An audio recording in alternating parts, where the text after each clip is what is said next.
प्यारे बच्चों नमस्कार, मैं आलोक आप सभी का लक्ष्य क्लासेज के यूट्यूब चैनल पर स्वागत करता हूं। जैसा कि मैं बता दूं बच्चों, आप लोगों को प्रत्येक सोमवार और प्रत्येक मंगलवार आप लोगों के लिए यूपीएसआई टॉप 10 क्वेश्चन लेके आता हूं और जो आपके प्रीवियस ईयर में पूछे गए सवाल है वही आपके लिए मैं यहाँ पर लेके आता हूँ। बच्चों आप लोग प्रयास किया करिए, क्वेश्चन को हमसे पहले आंसर देने का प्रयास किया करिए और देखा करिए हमने आज 10 क्वेश्चन में कितने प्रश्नों के सही उत्तर दिए और खुद पे एनालिसिस करो हमें और कितना पढ़ना है बच्चों, इस पर विशेष ध्यान देना जिससे आप लोगों की मैथ एकदम तेज हो जाए। आइए बच्चों लेके चलते हैं प्रश्न संख्या नंबर 1 पर। प्रश्न संख्या 1 आप लोग जरा पढ़िए और इसका जरा जवाब दीजिए। क्वेश्चन का आंसर क्या आएगा और ये क्या क्वेश्चन बोल रहा है। क्वेश्चन ये बोल रहा है कारेन 25 किलोमीटर प्रति आवर्स की गति से यात्रा करता है, यदि उसने अपनी यात्रा में 15 किलोमीटर प्रति आवर्स से वृद्धि की है तो समान समय में समय समान है 90 किलोमीटर अधिक तय करेगा। ठीक है, यात्रा की वास्तविक दूरी ज्ञात करें। अच्छा सवाल है बच्चों, जरा ध्यान दीजिएगा सवाल क्या कह रहा है और जवाब कैसे देना है। आइए बताते हैं। मान लीजिए उसकी जो रियल में दूरी थी x थी, वास्तविक दूरी क्या थी x थी और वह कितने की चाल से चल रहा था 25। तो अगर हम दूरी में चाल से भाग दे दी बच्चों, क्या आ गया, समय आ गया। बोला है यदि 15 किलोमीटर से वृद्धि की है तो यहां से अगर वह चाल 15 किलोमीटर से वृद्धि की तो जैसे चाल बढ़ाया तो उसने क्या किया, दूरी अधिक तय की। कितना अधिक तय की, पहले से 90 किलोमीटर अधिक, x प्लस 90 और पूरे का बटे क्या हो जाएगा, 25 में 15 जोड़ दिए 40 आ गया। यहां से 5 से काट दिए, 5 पचे 25, 5 अठे 40, 8 का गुणा x में 8x और बराबर 5 का गुणा x में 5x और 9 पचे 45, 450। अब हम इधर पक्षांतर कर लेंगे, 8x और माइनस 5x बराबर 450 के। तो बच्चों x 3x बराबर 450 के, x बराबर 450 बटे 3, 15 3 45 यानी कितना आ गया 150। हमने देखो बच्चों वास्तविक मानी थी x, तो ऑप्शन नंबर 3 सही है। आइए चलते हैं प्रश्न संख्या नंबर 2 पर। प्रश्न आप लोग पढ़िएगा। प्रश्न क्या कह रहा है, साधारणतः रवि अपनी आय का 70% खर्च कर देता है, उसकी आय में 25% की वृद्धि हो जाती है और उसके व्यय में 10% की वृद्धि हो जाती है। उसके बचत में कितने प्रतिशत की वृद्धि होगी। बढ़िया सवाल है बच्चों, आप लोग जरा इसको लगाइए और बताइए कि उत्तर कितना आ रहा है। कमेंट में जरूर लिखिए अपना अपना उत्तर सब लोग और प्रयास करिए कि हमसे पहले आप लोग उत्तर दो और अपने आप को जांचो, हमें अभी कितना और पढ़ना है, अभी कितना हमें और कंपटीशन में चलना आगे है, मेहनत कितना करना है। आपको पता होगा आय बराबर होता है व्यय और प्लस बचत। आय बराबर बच्चों क्या होता है, व्यय प्लस बचत। मान लिए कि उसकी आय है 100, आय कितना है 100, बोला है वह अपनी आय का 70% खर्च कर देता। अगर वह 100 रुपए कमाता बच्चों तो 70 खर्च कर दिया, बचा कितना 30 बचा। कितना बचा 30। बोला है उसकी आय में 25% की वृद्धि हो जाती है। ठीक है, 25% बढ़ा दिए, नई आय कितना हो गई 125। कितना हो गई 125। और उसके व्यय में 10% की वृद्धि। व्यय मतलब ये, अगर इसका 10% बढ़ा दिए 70 गुणे 110 बटे 100, 2 जीरो से 2 जीरो कट गया यानी कितना आ गया 77। अब देखो नया इसका जो आय है 125 और नया व्यय कितना है 77, तो बचत निकाल लें 125 माइनस 77, 12 2 आ जाएगा और यहां पर आपका बच्चों कितना बचेगा, यहां पर बचा आपका नहीं 15 में से 7 गए 8 आ गया, 15 में से 7 गए कितना आ गया 8 आ गया। और यहां से बच्चों आपका ये कितना आएगा 12 11 बचा, 11 में से 7 गए 4, कितना आ गया 48।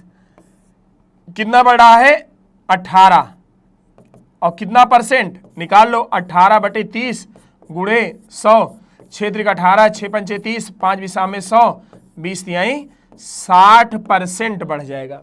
कितना परसेंट बढ़ जाएगा 60% बढ़ जाएगा। आइए चलते हैं, 60% आपका उत्तर है। प्रश्न संख्या नंबर 3, अच्छा सवाल है, आप लोग एक बार लगाइए बच्चों, इसका उत्तर क्या आएगा। ये क्षेत्रमिति का सवाल है और देखिए उत्तर कितना आएगा इसका। बोला गया एक कमरे की लंबाई चौड़ाई ऊंचाई क्रमशः 7 सेंटीमीटर, 5 सेंटीमीटर और 3 सेंटीमीटर, लंबाई चौड़ाई ऊंचाई 5, 7, 3 है। 16 रुपए प्रति मीटर की दर से कमरे की दीवार और छत पर सफेदी की लागत ज्ञात करें। जैसे एक कमरा है और कमरा वो घनाभकार है। कमरा अगर घनाभकार है तो आप लोगों को पता होगा कि कमरे के चारों दीवारों का क्षेत्रफल, चारों दीवारों का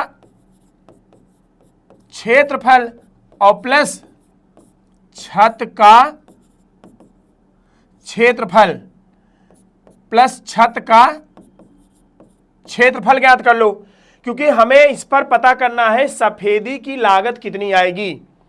पहले तो हमें पता होना चाहिए कि पूरा हमें कितना इस पर सफेद करना है, कितने भाग पर हमें पेंट करना है।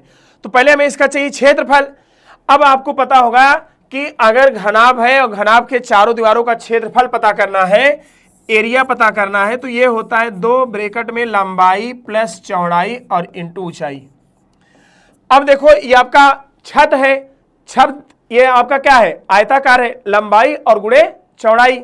अब यहां से प्लस लंबाई गुणे चौड़ाई L इंटू V।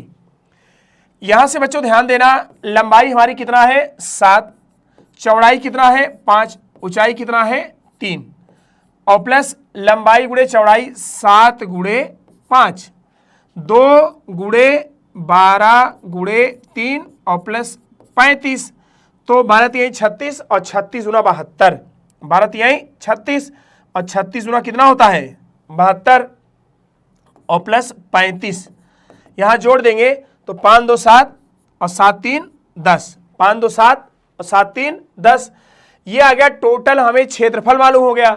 अब यहां से बच्चों 1 मीटर का खर्चा है 16 रुपए, तो 107 मीटर का खर्चा कितना आएगा, 107 गुणे 16, 16 सत्ते 112, हासिल हो गया 11, 11 की 1 हासिल हो गया 1, 16 1 कम 16, 16 1 17, बच्चों आ गए 1712 रुपया।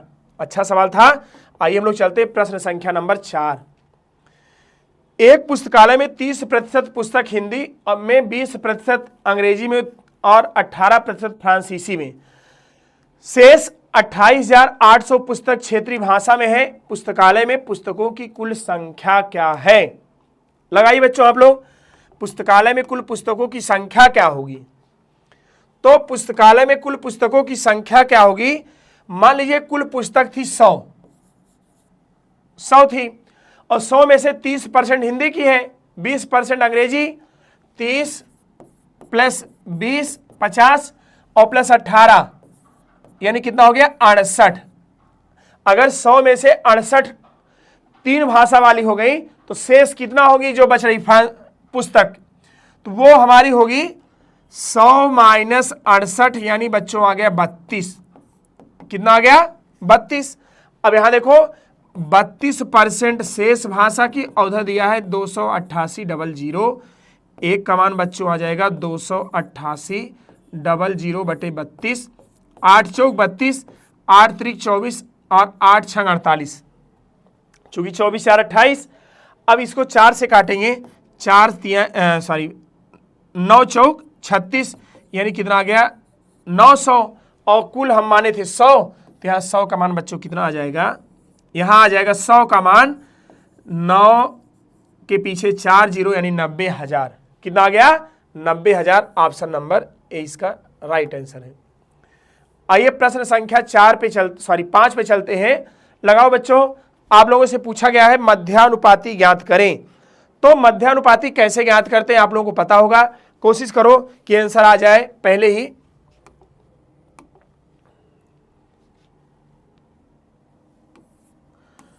पता होगा बच्चों मध्यानुपाती B बराबर होता है √AC। यहां पर देखो आपका लासा और मासा, लासा दिया है L यानी कितना 12, मासा कितना दिया है 2, तो यहां से आ जाएगा √24 और 24 का वर्गमूल क्या हो गया आपका, यहां से बताओ बच्चों, 24 का वर्गमूल हो गया 2√6। कितना आ गया, 2√6। तो यहां पर आप लोग ध्यान देना, इनका क्या आ जाएगा, 2√6। आंसर क्या होगा, 2√6। आइए चलते हैं,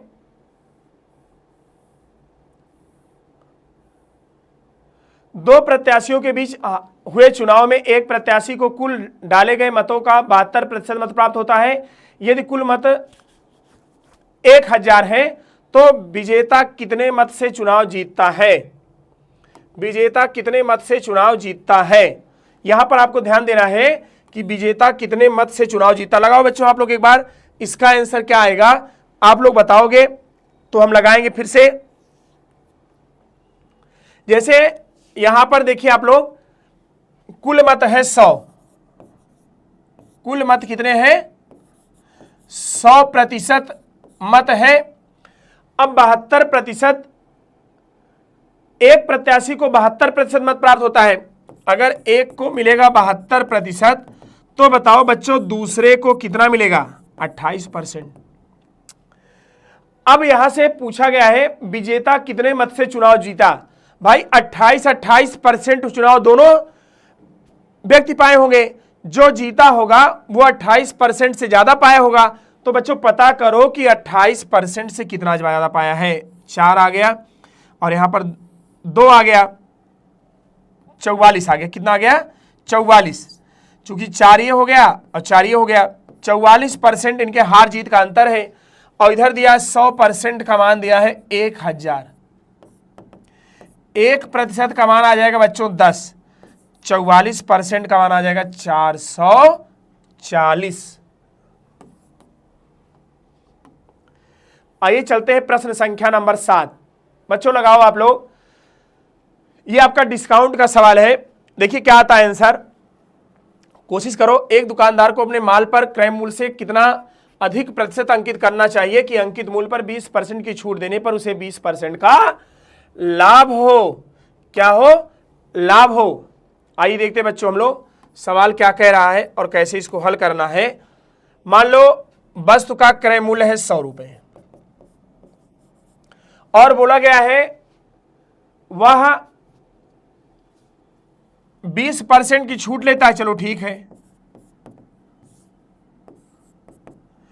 और लाभ कमाता है 20% का। लाभ कितना कमाता है, 20% का। अब आपको फार्मूला बताएं, क्रय मूल्य बराबर होता है अंकित मूल्य गुणे 100 माइनस डिस्काउंट परसेंट बटे 100 प्लस लाभ। पहले अंकित मूल्य पता किया जाए। क्रय मूल्य बच्चों है 100, अंकित मूल्य नहीं मालूम है। 100 में से 20 घटाएंगे आएगा 80 और 100 में 20 जोड़ देंगे आ जाएगा 120। 40 दूना 80, 40 तिहाई 120, 2 से काटेंगे 50 और 50 तिहाई 150। एमपी आ गया हमारा 150 रुपया। कितना आ गया, 150। अब यहां पर सीपी है 100 और एमपी है 150।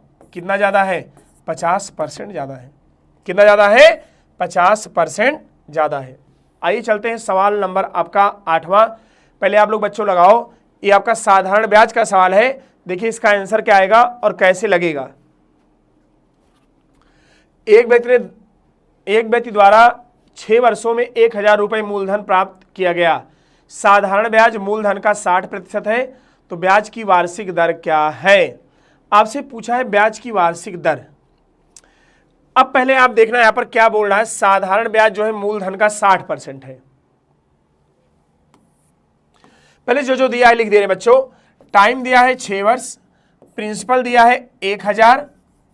अब एसआई हमारा हो जाएगा 1000 का 60%।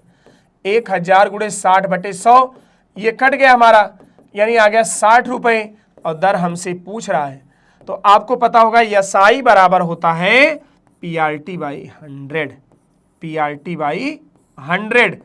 तो एसआई हमारा कितना बच्चों, 60। पी हमारा कितना है, 1000। आर हमारा कितना है, नहीं मालूम है। टी हमारा 6 बटे 100। 2 जीरो से 2 जीरो कट गया। अब यहां से ध्यान देना बच्चों, 2 जीरो से 2 जीरो कट गया, यहां पर 600 आएगा। ये आपका 600 है। और 1 जीरो से 1 जीरो कट गया, 6 कम 6, 6 दहम्मा 60। R बराबर आ गया 10%। बैच की दर कितना है बच्चों? 10%। ऑप्शन नंबर डी सही है। आइए चलते हैं प्रश्न संख्या नंबर 9। पढ़ो बच्चों, लगाओ आप लोग। सवाल क्या बोल रहा है, कैसे इसको हल करना है। सवाल बोल रहा है दो संख्याओं में 14:9 का अनुपात है। ये दोनों संख्याओं की मासा और लासा 3 और 378 है। बड़ी संख्या ज्ञात करें। तो लगाओ बच्चों, क्या आएगा आंसर, देखेंगे हम आप लोगों का आंसर इसमें क्या आ रहा है। बच्चों यहां पर ध्यान देना आप लोग, बड़ी संख्या ज्ञात करनी है। मान लीजिए यहां पर दो संख्या दी है। पहली संख्या हमारी हो जाएगी 14x और दूसरी संख्या बच्चों हो जाएगी 9x। अब आपको पता होगा लासा गुणे मासा बराबर पहली संख्या गुणे दूसरी संख्या। और देखो लासा कितना दिया है 14x, मासा कितना दिया है 9x। पहली संख्या क्या है बताओ, सॉरी लासा गुणे मासा, यहां पर लासा दिया है कितना, देखो 3, 178। मासा कितना दिया है 3 दिया है। पहली संख्या 14x और दूसरी संख्या 9x। देखो 14 से काटेंगे, 14 दूना 28, 28 9, 14 सते 98, 9 एकम 9 और 9 त्रिक 27, 3 त्रिक्का 9 बराबर x स्क्वायर के। तो x बराबर कितना आ गया 3। एक संख्या 14 गुणे 3 बराबर 42 और दूसरी संख्या 9 गुणे 3 बराबर 27। तो यहां से बच्चों ध्यान देना आप लोग बड़ी संख्या बोला, बड़ी संख्या क्या हो जाएगी 42। आइए बच्चों चलते हैं हम लोग आज के आखिरी प्रश्न की तरफ। आखिरी प्रश्न हमारा क्या कह रहा है, ए किसी कार्य का 80% 20 दिनों में पूरा कर सकता है, फिर बी ए के साथ जुड़ जाता है और वह शेष कार्य को 3 दिनों में पूरा कर सकता है। बी अकेले संपूर्ण कार्य को करने में कितना समय लेगा। आइए देखते हैं क्या सवाल बोल रहा है इसमें। सवाल आपसे बोल रहा है ए 80% कार्य, कितना परसेंट, 80% कार्य पूरा करता है 20 दिनों में। तो पहले हम देखेंगे पूरा कार्य समाप्त करने में ए को कितना समय लगेगा। तो बच्चों ध्यान देना, 20 चौका 80 होता है, 20 पंचे 100 होता है, 4 एकम 4 होता है, 4 पंचे 20 और 5 पचे 25। ए पूरा करता 25 दिनों में और वह शेष कार्य को बी के साथ जब ए जुड़ जाता है 3 दिनों पूरा करता है। अब भाई अगर 80% काम हो गया है, जब बी के साथ ए मिल गया है, शेष काम 20% बचा है और इसको करता है 3 दिनों में। 5 तिहाई 15, बी प्लस ए मिलकर उस काम को 15 दिनों में कर लेंगे। अब पूछा है बी अकेले संपूर्ण कार्य को करने में कितना समय लेगा। आइए देखते हैं हम लोग। ए करता है बच्चों कितने दिनों में, ए करता है 25 दिनों में और बी प्लस ए पूरा काम करता है कितने दिनों में, 15 दिनों में। पूरा काम कितना हो जाएगा 75, 25 तिया 75, 15 पचे 75। अब यहां से एक दिन में ए अकेले करता है 3 काम और बी प्लस ए एक दिन में करते हैं 5 काम। अगर ए का एक दिन का काम यहां रख दिया जाए तो बी एक दिन में 5 - 3 बराबर 2 काम करेंगे, नहीं करेंगे, करेंगे 2 काम। अब पूरा काम कितना है 75 और बी को समय कितना लगेगा, समय बराबर ये हो जाएगा 75/2 यानी 37.5। कितना आ जाएगा 37.5। तो इसमें 37.5 ऑप्शन नहीं, आई ऑप्शन यही सही होगा, ये थोड़ा मिसप्रिंट है। 37.5 दिन आपका सही आंसर होगा, ऑप्शन नंबर ए सही है। तो बच्चों इसी के साथ 10 प्रश्न हमारे ये समाप्त होते हुए। बच्चों अगर आपको क्लास अच्छी लगी हो एक बार इस वीडियो को जरूर शेयर करिएगा। धन्यवाद बच्चों।